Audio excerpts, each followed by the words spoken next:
आज तो मैंने अपनी हाइलक्स को ना बैक करे खड़ा कर रखा। मतलब कल रात को मैंने इसको बैक ही खड़ा किया था भाई। ऐसे भी सही ज़बरदस्त लगती है नहीं, क्या नहीं। पहले तो मेरे को लग रहा था कि मैं इसको बैक खड़ी कर रहा हूँ, डाला थोड़ा सा पीछे जाता है ना, आगे वाला पार्ट कम होता है टायर के बाद, तो मैं गेट खोला बंद होगा नहीं। पर परफेक्ट आ गई भाई। हैं, ये देख लो, पिलर के बराबर ही है। और भाई साहब एक सवाल सबसे ज़्यादा, विक्रम भाई आपने स्टैंडर्ड ले ली, बहुत अच्छी बात है। और भाई लास्ट वीडियो देख के काफ़ी भाइयों के डाउट जो थे वो क्लियर हो गए स्टैंडर्ड को लेके। सबको लगा था अरे भाई इसमें कुछ नहीं आ रहा है, भाई इसमें बहुत कुछ है।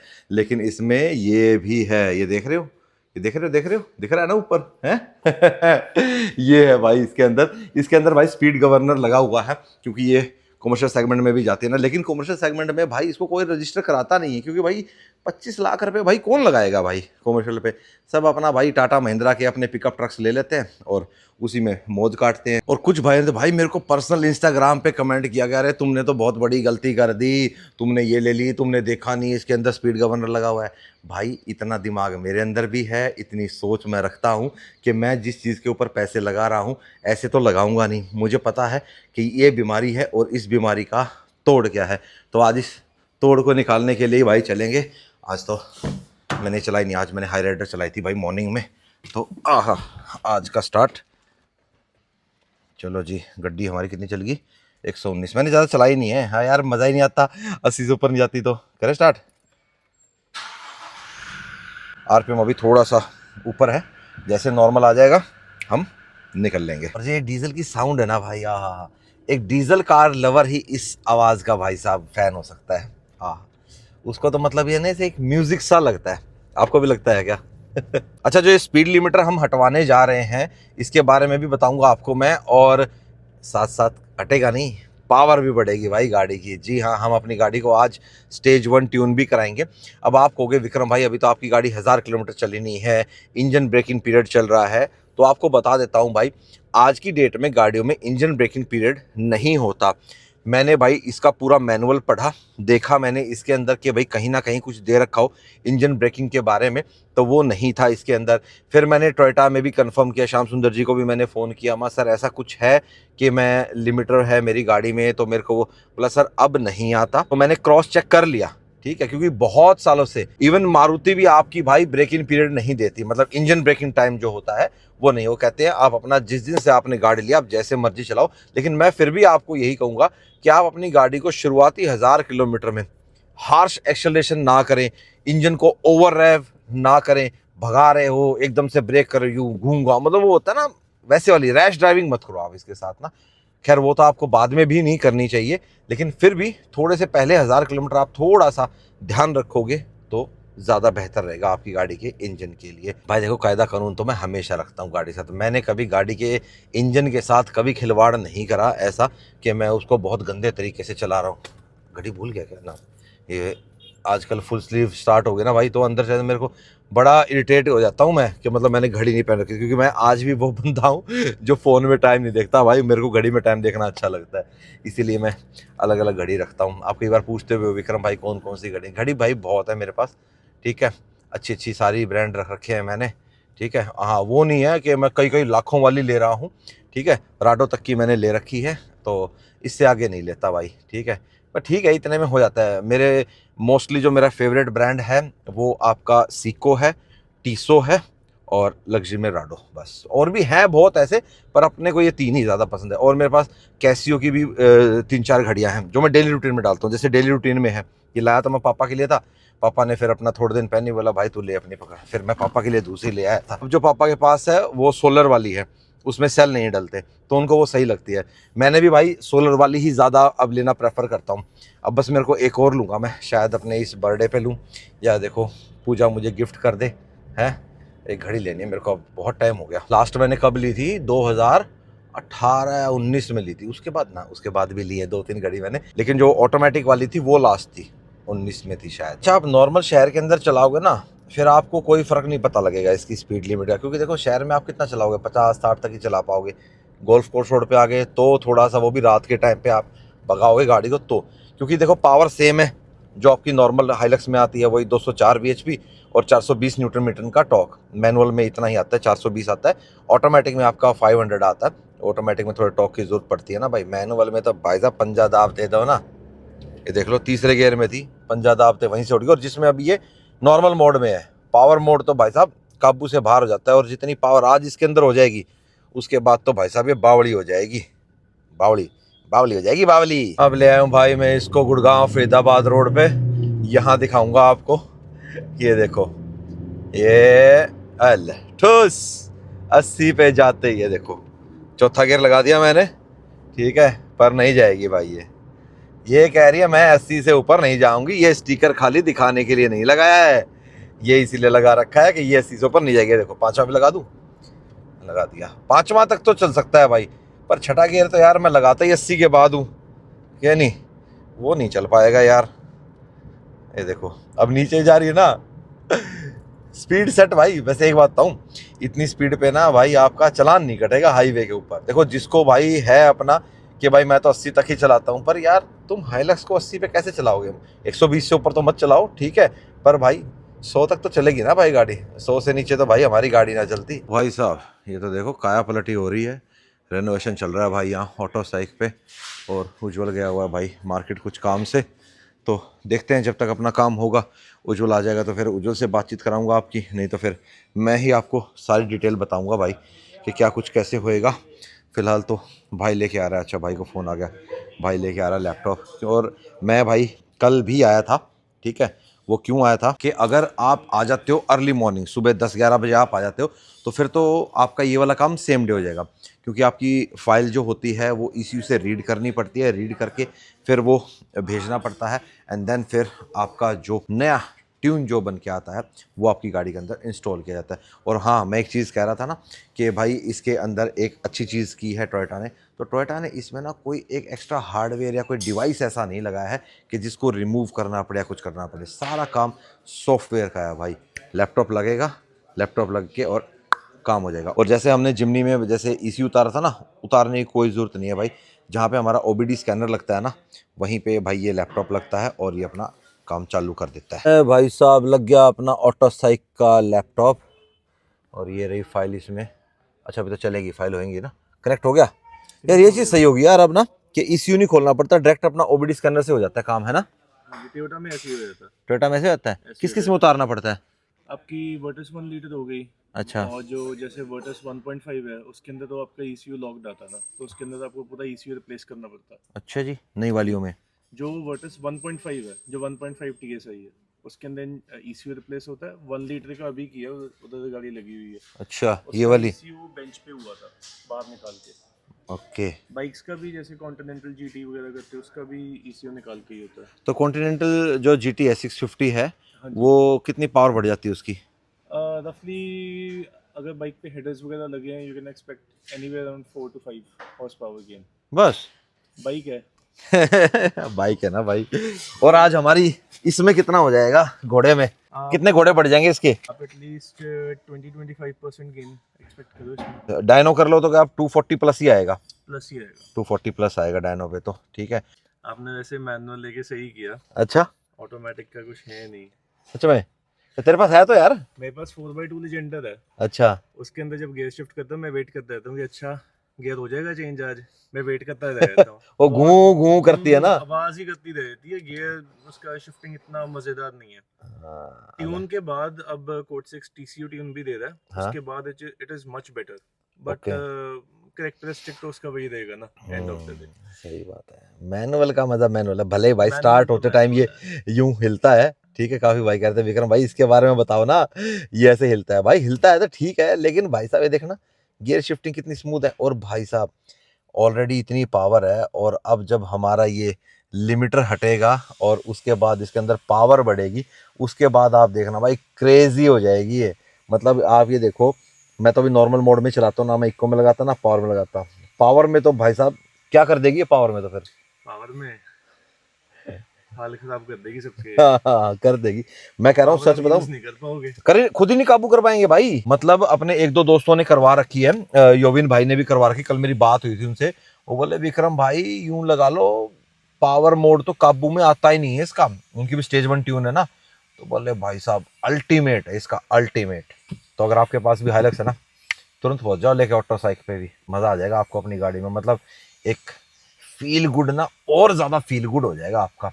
नंबर तो मैं डिस्क्रिप्शन बॉक्स में दे दूंगा, बाकी स्क्रीन पे भी आपको दिख गया होगा, आप डायरेक्ट कॉल करके उज्जवल से कांटेक्ट कर सकते हो। प्राइसिंग क्या रहेगी वो मैं अभी बता दूंगा आपको इसकी, बाकी थोड़ा चला तो ले, हो तो ले पहले, होए हटे। ये स्टिकर मैं जब हटाऊंगा जब अभी मैं रास्ते में इसको 80 से ऊपर ले जाऊंगा, हाँ तब हटा देंगे। अब आपका ECU राइट करने लगा हूँ, बस हमने अब कार को बस एज इट इज छोड़ देना है, ना हमने कोई डोर्स ओपन करने हैं, ना कोई हमने बटन्स वगैरह को प्रेस करना है, कुछ नहीं करना, मतलब जब ये जब तक ये इसके ऊपर चढ़ेगा है। हाँ जी। चलो क्योंकि ठीक है। पॉसिबिलिटी रहती है ना, अगर हम ड्यूरिंग द राइट प्रोसीजर अगर हम गाड़ी के साथ ऐसे कुछ भी करते हैं, डोर्स वगैरह ओपन अप करते हैं, देयर इज अ पॉसिबिलिटी कि आपका ECU शायद ब्रेक भी हो सकता है। ओके, तो छेड़ना नहीं चाहिए, छोड़ना जो चीज़ जैसे है भाई जैसे उसको वैसी ही वैसे रहने छोड़ दो। बस ठीक है, डन है भाई, मैं कुछ नहीं छेड़ रहा। ये लाइटें ऑन है, ये भी ऑन रहेंगी, वो दरवाजा खुला है, मेरे वाला बंद है, कुछ नहीं छेड़ना। कितना टाइम लेगा ये? ऑलमोस्ट कल रीड करने में तो इसने मुश्किल से 10 मिनट ली थी। राइट करने में भी 10 मिनट लेंगे बस, है 10 भाई, मिनट लगेंगे क्या बस। बात है, ये सही है। बस वो है, इनको यहाँ से फाइल भेज के जो फाइल आती है उसमें टाइम लगता है ना। एक्चुअली ये जो फाइल है ना, जो स्टैंडर्ड की है, जैसे दिस हाँ। Comes from Germany. अच्छा, ये देखो भाई 6-7 सेकंड बचे हैं, ऑलमोस्ट हो गया, लास्ट की वेरिफिकेशन चल रही हैं। Done. Done. Operation completed successfully, please turn ignition switch two of. Of पे कर दो भाई, कर दिया, डन है। डन। और हमने बस यहाँ से कर देना ओके। अच्छा, और उसके बाद भाई एक बार हम चेक करेंगे कि कोई फॉल्ट कोड तो नहीं आया। वैसे नहीं आना चाहिए, आता नहीं है वैसे तो, जो प्रॉपर आपका तरीके से काम होगा तो कोई ऐसा फॉल्ट कोड नहीं आएगा। चलो भाई, क्लच दबानी पड़ेगी आपको, लंबे पैरों का करो इस्तेमाल, पूरी दबाओ क्लच, बैठ के दबाओ, ये हाँ पूरा दबाओ, अब हाँ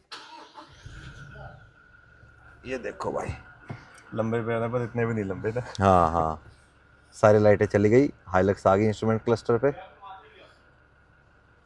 खैर अभी पता तो नहीं लगेगा क्योंकि खड़ी गाड़ी में तो वैसे भी RPM जा ही रहा था इसका, जब लेके निकलेंगे ना भाई तब अब पता लगेगा। तो 134 किलोमीटर पे भाई अपनी गड्डी का लिमिटर हट गया है। चलो जी, हम गड्डी स्टार्ट भी कर लो। हाँ हाँ हाँ, लो जी दोबारा स्टार्ट करी है मैंने अभी, कोई अपना साइन वाइन कुछ नहीं आया भाई, कोई चेकलेट वगैरह कुछ नहीं है, नथिंग। क्योंकि होते टाइम भले ही हो सकता है कि ECU को लगता है कि मेरे साथ ये क्या हो रहा है भाई, मेरी ये कुछ कर रहे हैं मेरे अंदर, लेकिन जैसे ही जब सब कंप्लीट हो जाता है तो सारे कोड आपके इरेज हो जाते हैं, कोई फॉल्ट नहीं आता आपकी गाड़ी में। ये तभी पॉसिबल है भाई जब आपका जो गाड़ी के अंदर ट्यून हो रहा है और जहाँ से आप ट्यून करा रहे हो वो बढ़िया तरीके से फुल प्रूफ तरीके से आपका काम करके दे रहा है। तो इसीलिए भाई अपना तो ट्रस्ट अपना उज्जवल पे ही है भाई पूरा, कि भाई अपना पूरा फुल प्रूफ काम करके देता है, बढ़िया अपना ट्यून मंगाता है। कोड 6 का ये करते हैं मोस्टली, ठीक है। तो कोड 6 से आया वो अपना जर्मनी से, मतलब वो इनका काम है भाई करके देना।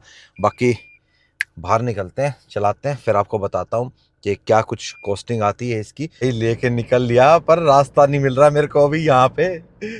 मेरा भाई इतना मन कर रहा है, बस यूं कर रहा है कि शू अभी शू शा कर दूं इसको, पर कोई नहीं, 2 मिनट रुको। यहाँ से अभी हम लेफ्ट मुड़े और फिर देखो रास्ता खाली मिलता है और फिर आहा स्वाद सा आ जाएगा। वैसे हल्का सा स्वाद तो मैंने चखा, मैंने भी थोड़ी सी भगाई थी, जगह मिली मेरे को। खैर टेम्पेन नंबर अपनी गाड़ी का कैमरे में आएगी नहीं, पर भाई आजकल एक चीज़ और भी है, टेम्पेन नंबर में भी चालान कट रहे हैं भाई। पर क्या है, 80 तक गई थी, इतने में मेरे को ब्रेक लेने पड़ गए। माँ छोड़ यार, एक बार ट्रैफिक से निपटारा कर ले, फिर अभी तसल्ली कर लेते हैं। तो जी अब आ गए हम इस रोड पे, अब क्लियर मिलेगा रूट मेरे को। 3rd गियर में हूँ मैं अभी। ए रुको यार, सीधा रोड तो आने दो, अभी पंजा दबाऊंगा नहीं भाई, पावर में तो बड़ा फर्क आ गया भाई। ये गई 80 पार, देख रहे हो, होगी ना 80 पार, कोई लैग नहीं, कोई कुछ नहीं भाई साहब। हा, मजा सा आ गया भाई, है कोई ऐसा कोई मिसमैच वाला सीन नहीं है किसी भी प्रकार का, ठीक है। टेक्निकल भाषा में ज़्यादा मैं नहीं जाऊंगा, सिंपल सी बात ये है कि हमारी गाड़ी भाई अब 80 से ऊपर जाएगी। आहा, अब इसको रोकने वाला कोई नहीं है, ठीक है। हल्के से दो, हल्के हल्के हल्के हल्के बढ़ाओ, ऐसे मिले सुर मेरा तुम्हारा। अल्लाह भाई साहब, ये हो गया 80 पार। हाँ, जो 80 पे जाके सांस साथ तोड़ देती थी ना कि धुश अब नहीं जाऊंगी आगे, वो चीज का हुई खत्म। आय हाय हाय, मजा आ गया भाई। खैर मेरे को पता था ये मजा मेरे को मिलेगा, तभी तो भाई साहब हमने ये चुनी है, ऐसे थोड़ा ना, ठीक है। तो भाई देख लो, ये थोड़ी सी एक थी ना सबसे ज़्यादा मतलब ये लगा लो सवाल था कि भाई इस 80 का क्या करोगे, ये 80 कहाँ जाएगा, 80 हो गया भाई गायब। फाइनली भाई अपनी गाड़ी का जो गवर्नर लगा हुआ था स्पीड वाला वो हट गया भाई, ठीक है, कोई लिमिटर नहीं है अब हमारी गाड़ी के ऊपर। अब मैं आराम से खुल के फ्री माइंड से गाड़ी चला सकता हूँ। नहीं तो पता क्या था भाई यार, 80 से ऊपर नहीं है, मतलब एक माइंड में रहता है, ठीक है। खैर ये चीज़ पहले से हमारे माइंड में क्लियर थी कि ये चीज़ तो हम रिमूव करेंगे, तभी तो भाई ये वेरिएंट हमने सेलेक्ट किया था, क्या नहीं। अब बात करते हैं कि गाड़ी के अंदर पावर फिगर्स में क्या फ़र्क आता है। तो जो आपके घोड़े हैं बीएचपी जो है वो आपकी 204 से 240 245 के बीच में आ जाती है। एक्चुअल फिगर्स जब हम गाड़ी को डायनामो पे लेके जाएंगे तो उससे पता लग जाएंगे। बाकी 240 245 के आसपास इसकी बीएचपी हो जाती है स्टेज 1 ट्यून में। जो टॉर्क है वो समवेयर आपका 480 टू 500 के अराउंड चला जाता है। आप मोटा मोटा 500 का टॉर्क बोल सकते हो इसको, ठीक है, क्योंकि भाई ये देखो रेस दे रहा हूँ ना, हल्की सी क्लच छोड़ के, मतलब फील आ रहा है भाई। दूसरा प्राइस इसका रहता है भाई 36,000, ठीक है। अगर आप खाली ट्यूनिंग कराते हो तो उसका कम रहता है, ठीक है, तो उसमें प्राइस थोड़ा कम हो जाता है। और खाली लिमिटर हटवाना है तो उसका प्राइस भी अलग है, वो आप उज्जवल से डायरेक्ट फ़ोन करके बात कर सकते हो कि क्या कुछ रहेगा। कि आप बोल दोगे कि विक्रम भाई ने बोला है तो आपको एक्स्ट्रा डिस्काउंट भी भाई कर देगा उज्जवल। और मैं आपको यही कहूँगा कि अगर आपने काम करवाना है तो आप प्रायर ना पहले फ़ोन करके अपना अपॉइंटमेंट लेके आओ, क्योंकि कई बार पता है क्या होता है, आप आते हो और गाड़ियाँ भी खड़ी होती हैं, उनको पहले टाइम दिया गया होता है, तो उस सिचुएशन में आपको वेट ना करना पड़े। जैसे मैं तो नज़दीक रहता हूँ गुड़गांव में, मेरे घर से मात्र 12-13 किलोमीटर की दूरी पे ही है, तो मैं अपना कल आके एक बार रीड करवा के चला गया था और आज आके भाई मैंने अपना इसके अंदर ट्यून अपना इंस्टॉल करवा लिया, तो मेरे को ज़्यादा टाइम लगा नहीं, ठीक है। कल का टाइम बच गया। अगर आज आता तो आज मेरे को थोड़ा जल्दी आना पड़ता, फिर ये यहाँ से भेजते हैं, कॉड 16 का बेंगलोर है, तो वहाँ से फिर वो अपना जर्मनी घूम के जैसे भी आता, मतलब हर गाड़ी का अलग अलग सिस्टम होता है भाई, वो इनको ज़्यादा डिटेल पता है।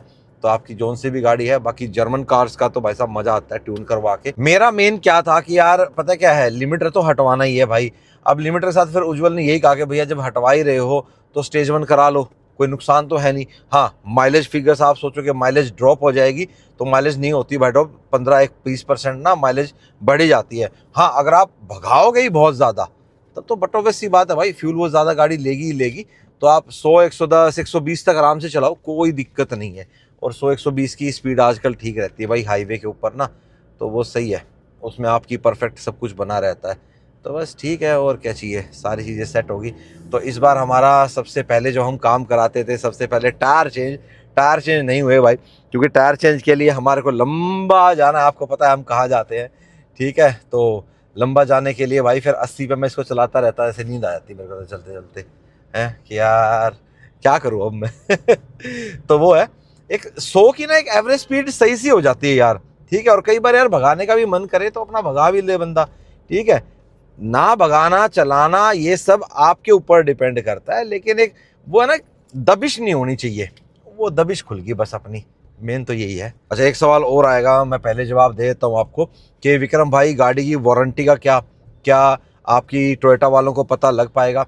देखो भाई वैसे तो उनको कुछ पता नहीं लगेगा, अब वो चला के देखें, कभी ट्रायल लेंगे सर्विस के टाइम पे आपकी गाड़ी का, तो 80 से ऊपर जाएगी, एक तो ये पता लग जाएगा कि हाँ 80 से ऊपर जाती है। पर ये बात सबको पता है कि जो भी ये गाड़ी बंदा लेता है और वो अपना पर्सनल इसको रजिस्टर करवाता है तो वो भाई अपना लिमिटर हटवाता ही हटवाता है। उसके बाद इसके ट्यून का पता लगेगा, नहीं पता लगेगा भाई। और नॉर्मल भी वो आपका ओबीडी स्कैनर वगैरह लगाएंगे ना, तो उसमें भी भाई वो नहीं आएगा, नहीं दिखेगा, नहीं पता लगता इतना इजीली। मैंने अपनी जिम्नी का कराया था, जिम्नी को तो बल्कि मैंने स्टेज 2 तक करवाया था, उसमें ही मारुति वालों ने जब उसके लैपटॉप लगाया था उनको भी पता नहीं लगा था भाई, तो नहीं पता लगता भाई ऐसे। हाँ, कोई वो सॉफ्टवेयर अपडेट कर दे, ठीक है, फिर मे भी आपकी उस चीज़ पे पहुंच जाएगी, फिर शायद हो सकता है, श्योर नहीं हूं मैं। और टोयोटा वैसे भी भाई ऐसे अपडेट देता ही नहीं है, वो अपनी एक बार में बना के आपको दे देता है कि लो भाई हमने करके दे दी, तुम अपना इसको मस्त अपना सालों दर साल अपना चलाते रहो, जनरेशन टू जनरेशन।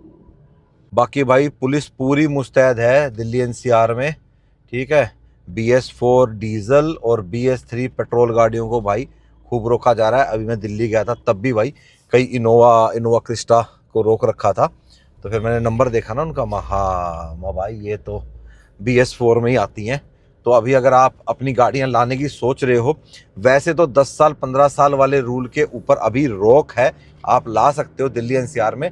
लेकिन अभी क्या है भाई, सर्दियों के टाइम में लग जाता है ग्रैप यहाँ पे, और ग्रैप के टाइम पे अगर आप अपनी गाड़ी लाते हो तो फिर उनके पास अधिकार है आपकी गाड़ी का चालान करने का, ठीक है। तो ये चीज़ थोड़ा सा आपको देखनी पड़ेगी जब भी आप दिल्ली में आओ। कई बार सवाल आता है, लगभग वीडियो में आ ही जाता है कि विक्रम भाई मेरे को आना है, मेरे को वहाँ से क्रॉस करना है। तो अगर आप क्रॉस करना है तो भारवाही से कर जाओ यार, ठीक है। केएमपी वगैरह बाहर के बाईपास वगैरह लेके निकल जाओ, अंदर मत आओ भाई शहर में, क्योंकि अभी ग्रैब के चक्कर में ना भाई वो आपको रोकते ही है। ग्रैब मैं कहता हूँ पहला दूसरा छोड़ो, तीसरा और चौथा लगते ही, मतलब तीसरा ग्रैब लगते ही आप समझ जाओ कि आपको अपनी गाड़ी दिल्ली एनसीआर में नहीं लेके आनी। यहाँ गुड़गांव साइड तो फिर भी थोड़ा बहुत कह कवा के मान जाते हैं, छोड़ देते। दिल्ली में नहीं छोड़ते भाई बिल्कुल भी। दिल्ली में तो भाई कहते हैं जी आपका चालान बनेगा या आपकी गाड़ी इंपाउंड करेंगे, मोटा चालान मारते हैं भाई, देखे 10,000 20,000 का तगड़ा चालान कर देते हैं। फिर खाम खाम भाई आप इससे अच्छा तो अपनी कोई टैक्सी करके ही आ जाओ, क्या नहीं 10-20 हज़ार का चालान भुगतना तो भाई गलत चीज़ है। मैं तो नहीं मानता कि ये सही है, पर वही बात है भाई, अब क्या करें, गाड़ियाँ इतना नहीं कर रही, पर सरकार नहीं मान रही भाई। वो कह रही है कि हाँ गाड़ियों से ही हो रहा है। मेरे घर के पास वोल्वो का शोरूम है, मैंने आज तक इसके अंदर भाई कोई कस्टमर आता हुआ नहीं देखा। देखो बाकी वोल्वो वर्ल्ड की सबसे सेफेस्ट कार बनाता है, पर वोल्वो ने अपना लाइनअप इतना ख़राब कर दिया भाई इंडिया में ना, मज़ा ही नहीं रहा। इनकी डीजल गाड़ियाँ बहुत अच्छी बिकती थी, ठीक है, डीजल बंद कर दिया, ठीक है। उसके बाद भाई साहब पेट्रोल हाइब्रिड और अब ये ईवी में कुछ ज़्यादा ही घुस गए, तो वही है भाई, मज़ा नहीं रहा। लो जी पहुंच गए जी घर, और ये खड़ी भाई हमारी हाई राइडर है भाई। इसको कई दिन से चलाया नहीं मैंने, कितनी मिट्टी हो रखी है, धोई भी नहीं है। कल थोड़ी सी पूजन चलाई थी तो मैंने खाली शीशा और बोनट थोड़ा सा साफ कर दिया था। अब एक बात बताओ, जो लोग ये कहते हैं अरे भाई साहब तुमने तो कंटेंट के लिए गाड़ी ले ली, एक बात बताऊं आपको मैं सही, अगर मेरे को कंटेंट वाली गाड़ी लेनी होती ना तो मेरे पास हाई राइडर नहीं होती। ये बंदे सही समझ गए होंगे, ठीक है, जो समझने वाले होंगे वो तो समझ ही गए इस चीज़ को कि भाई गाड़ी ना लेते होंगे, बहुत से लोग लेते होंगे कंटेंट के लिए, ठीक है। लेकिन मैंने आज तक अपनी लाइफ में, चलो आप तो यूट्यूब पे 2-3 साल से देख रहे हो मेरे को, 2 साल से पहले भी तो मैं गाड़ी बदलता था, कि एकदम से तो बंदा ऐसे गाड़ी बदलता नहीं है। वो कहता है ना इंसान की फितरत नहीं बदलती, मेरी फितरत है ही भाई ऐसी, ठीक है। मेरे तो घर वाले बहुत परेशान है भाई मेरी फटाफट गाड़ियां बदलने के उससे है। लेकिन भाई एक चीज होती है कि एक गाड़ी जो आप सोचते हो, अब देखो बीइंग ए ऑटोमोबाइल क्रिएटर, आपको गाड़ियों की चीजें तो बताऊंगा ना, ठीक है। जब मैं ट्रैवल करता हूँ आपको ट्रैवल दिखा देता हूँ, कभी कभी मैं अपने डेली व्लॉग भी आपको दिखाता हूँ। वो इसलिए होता है कि उसमें कुछ इन्फॉर्मेशन ही मैं आपको दूं, इन्फॉर्मेटिव रखूं उस वीडियो को, आपके सवाल जवाब हो गए जो भी हो गया, ठीक है। हुआ मानता हूँ, ठीक है। अब तो वैसे भी महीने में 4-5 छुट्टियां वैसे लग जाती है काम के चक्कर में, फिर मैं सोचता हूँ चलो कोई बात नहीं, एक आध दिन ये हो जाता है कि नहीं डल पाती, कुछ ना कुछ काम अड़ जाता है। नहीं तो आप ये मान लो मेरा ये रहता था कि भाई महीने में अगर 30 वीडियो देनी है ना, 30 में से कम भी 20-25 वीडियो इन्फॉर्मेटिव होनी चाहिए, चाहे वो रिव्यू हुआ चाहे ट्रैवल, जो भी जिस प्रकार से भी हुआ वो होना चाहिए उस तरीके से। तो वो चीज़ होगी। दूसरा, हाईराइडर के ऊपर आप चैनल पे जाके देखो कितनी वीडियो होंगी, ठीक है। आप खुद चेक करो जाके कि हाईराइडर के ऊपर आपको कितनी वीडियो मिलेंगी।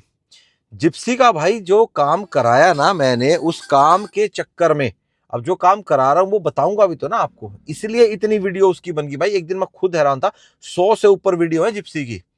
मैंने तो कभी सोचा भी नहीं था भाई, बस वो काम होता गया, बनाता गया, बताता है, कभी अच्छा कभी बुरा कभी सही कभी ट्रैवल, सब कुछ आ गया उसमें उसका इंक्लूड। अब वो अंदर ही ना खड़ी है, अब बना रहा हूं मैं, नहीं ना। तो वही चीज है भाई, जो चीज आएगी या तो वो अच्छी होगी या वो बुरी होगी, तभी वो बताई जाएगी। खाम खामे कोई कंटेंट कोई नहीं बनाता भाई, ठीक है। अब हाईराइडर है, इसमें जो काम मैंने कराना था करा लिया, अब इसका जब इंटीरियर कराने जाऊंगा उस दिन आपको दिखेगी, उसके बाद बता दो आपको कहाँ दिखती है। तो ये चीज है भाई। तो मैं कोई आपको जस्टिफिकेशन नहीं दे रहा या कोई ऐसा क्लैरिफिकेशन नहीं दे रहा, मैं जस्ट एक अपने मन की बात आपको बता रहा हूँ कि ये चीज ऐसे होती है। और कई यूँ सोचे कि भाई मैं किसी को कम कह रहा हूँ, भाई सबका अपना अपना तरीका है काम करने का। मेरा ये पैशन है तो मैं इस तरीके से आपको बताता हूँ कि अब मैं जैसे अपनी हाइलक्स का काम करा रहा हूँ तो वो हाइलक्स का काम मैं आपको दिखाऊंगा। अब जिसको भाई समझ में आ जाएगा वो समझ जाता है, जिसको नहीं समझ में आता, अब भाई जबरदस्ती तो मैं किसी को समझा नहीं सकता, क्या नहीं। बाकी मेरे लिए भाई सबके प्रति प्यार प्रेम है, अपन किसी को गलत नहीं कहते। सबका अपना नजरिया है भाई देखने का, कोई किस नजरिए से देखता है, कोई किसी नजरिए से देखता है। 5 उंगलियां भी तो हमारी बराबर नहीं होती ना, तो सेम इस तरीके से सबका नजरिया भी बराबर नहीं हो सकता। चलो अभी तो मैंने भाई इसको यहीं पे खड़ा कर दिया। धूल तो बहुत उड़ रही है भाई, पर चलो कोई नहीं, अभी लेके निकलेंगे हम इसको। इसका भाई पूरा टेस्ट रन भी तो करके आना है ना भाई, जो सारा किया पूरी परफॉर्मेंस आपको बतानी भी तो है, क्या नहीं। बाकी इसकी परफॉर्मेंस तो सही है, ये तो अपना मस्त है, क्या नहीं। इसको वॉश कराना है, नंबर इस पर आ ही गया, इसका तो खैर आ ही गया था। उसके नंबर का प्रोसेस करना है भाई कि फ़ाइल देखो, अभी फ़ोन आया था टोयोटा से मेरे को, तो मे भी शायद आज भेज देंगे फ़ाइल वो घर पे, क्योंकि मैं इसकी जो वो थी ना इंश्योरेंस वाली फ़ाइल थी और इनवॉइस वाली जो भी थी ना, तो वो भी मैं अपना वहीं भूल आया था उस दिन, जल्दबाजी में ध्यान ही नहीं रहा यार, वो भूल आया। तो मैंने कहा था मैं कोई बात नहीं, जब आप मेन फ़ाइल मेरी भेजोगे तो उसके साथ ही आप वो वाली फ़ाइल भी भेज देना। बाकी एक भाई ने नोटिस किया, विक्रम भाई डस्टबिन बहुत ज़्यादा भर गए हैं आपके, तो भाई मैंने पूरे घर का ना अपना डस्टबिन यहीं पे लगा रखा है, आप भी ऐसे कर दो। 2 डस्टबिन मैंने यहाँ रख रखे हैं, ठीक है। कूड़े वाले भैया आते हैं सुबह अपना यहीं से लेके निकल जाते हैं। अब भाई फिर दिन में भर जाता है ना, ऊपर टेंट वगैरह रख देते हैं तो तब ज़्यादा हो जाता है, अदरवाइज़ तो हम निकाल देते हैं भाई अपना। मेरी तो ये रहती है कि रात को अपना डाल दो, सवेरे निकल जाए। और ये खड़ी भाई अपनी जिप्सी है, तू मज़े ले रही है भाई, हैं तू यहाँ खड़ी है और हाईराइडर को बाहर तूने खड़ा करवा रखा है। खैर मैं ये सोच रहा था अब इसको तो कम ही चलाया जाता, मतलब हफ्ते में एक आध बार निकाल लिया, और जब निकालना होता है तो अपना चक्कर मार के आना होगा। तो सोच रहा था, दोस्त है मेरा, उसके यहाँ फार्म है अपना, या तो वहाँ खड़ी कर दूँ या उसके घर पे ना बेसमेंट में पार्किंग है। वो कह रहा था, बोले यार थोड़ा बहुत हमें भी मौका मिल जाए चलाने का। मैं चलो ठीक है भाई, मैं ऐसे कर लेते हैं। तो देखता हूँ, अभी तो खड़ी है यहीं पे, ठीक है। तो मैं वो चला रहा हूँ, तो सोच रहा हूँ आज हाईराइडर को अंदर कर दूँ, तो हाइलक्स तो फिर भी चलो पीछे आ जाएगी। वो है भी वाइट कलर, पर यार प्रोटेक्शन तो उसकी भी करानी पड़ेगी ना। उसमें यार कई सारी चीज़ें हैं यार, अब कंट्रास्ट का थोड़ा सीन बन रहा है, क्या बन रहा है आप थोड़े आइडियाज़ दो, ठीक है। कि जो हाइड्रो डिप हमने अपनी हाईराइडर पे किया था, उस टाइप का हाइड्रो डिप मैं डोर हैंडल्स पे उन पे कुछ देखूं, या कुछ अलग देखूं, या ब्लैक, ये आप मेरे को एक बार बता दो, फिर मेरे माइंड में थोड़ा क्लियर हो जाएगा। फिर मैं ब्लैक की या और कोई थीम की ना वो फाइनल कर लूँगा। बाकी अब मिलेंगे आपसे नेक्स्ट वीडियो में अपनी हाइलक्स की परफॉर्मेंस के साथ। मिलेंगे अब आपसे नेक्स्ट वीडियो में। Till bye bye, take care, live the life to fullest. Bye bye, take care, have a nice day. ना दिन में ओवर हो रहा था, हैव अ नाइस डे भाई, और के